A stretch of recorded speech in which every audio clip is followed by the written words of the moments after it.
This is your WW3 News. Now,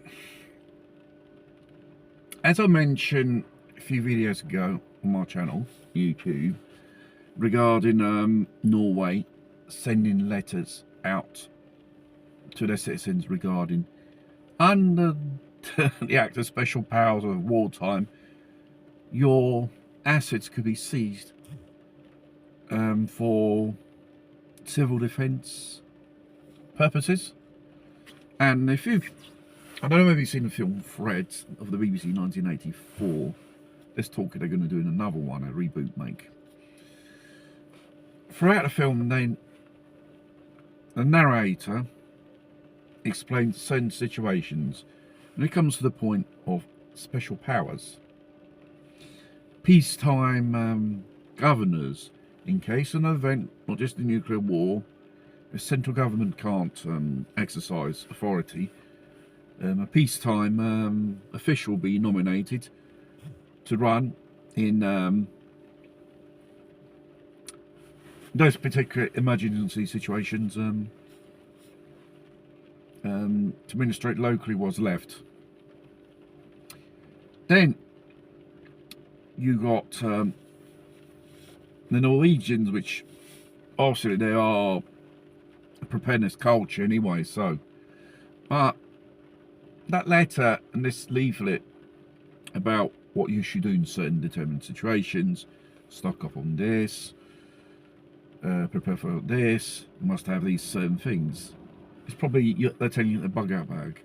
And only last year, ironically speaking, the European Union says, in a very silly, stupid way, telling the Europeans you must prepare 3 days of food.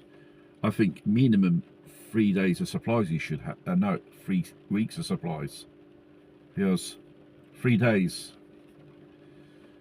when the lights go out for good, civilization, society as you know it, cease to exist. Doesn't matter what type of mass casualty event hits society, modern life as you know it cease to exist. It will exist very little, and so on. And especially the megastorm in America, panic buying, typical in certain situations of these whatever it is, people, as soon as they you know, hear about all panic buying and all the you know, shops are empty of goods. It was a bit like during the pandemic, people stocked up. They don't, well, you know, panic buying's not a good thing, but it should be planned before, because you have a whole mass of people in confusion and panicking like chickens with their heads chopped off. And it's always best to be prepared. How you can be prepared?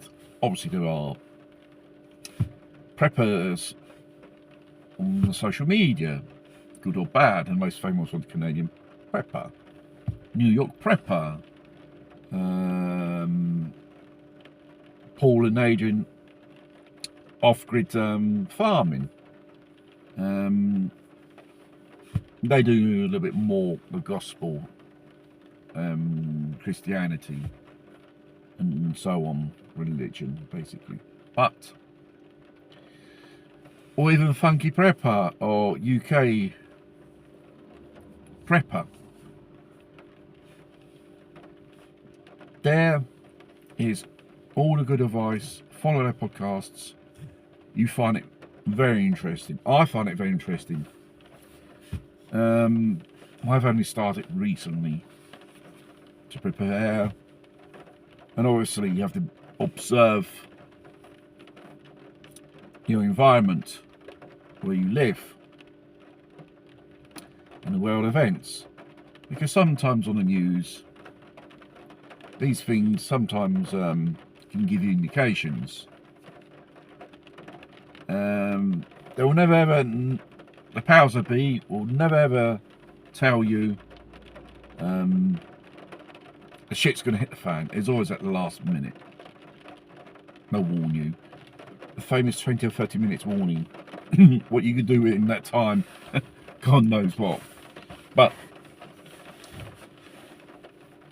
if there's a possibility to survive an event, you have the resources, the know-how, the courage, the mindset, and people who you can rely on. It'd be a good thing. But when any type of event, or which I call mass casualty event, panic and chaos will just take out these people, then the event itself basically will cost them their lives. So whether you want to take my advice or not, or follow the preppers I have indicated for information, or you consult on the website using Google. There are websites which gives you information how to be prepared in determined situations.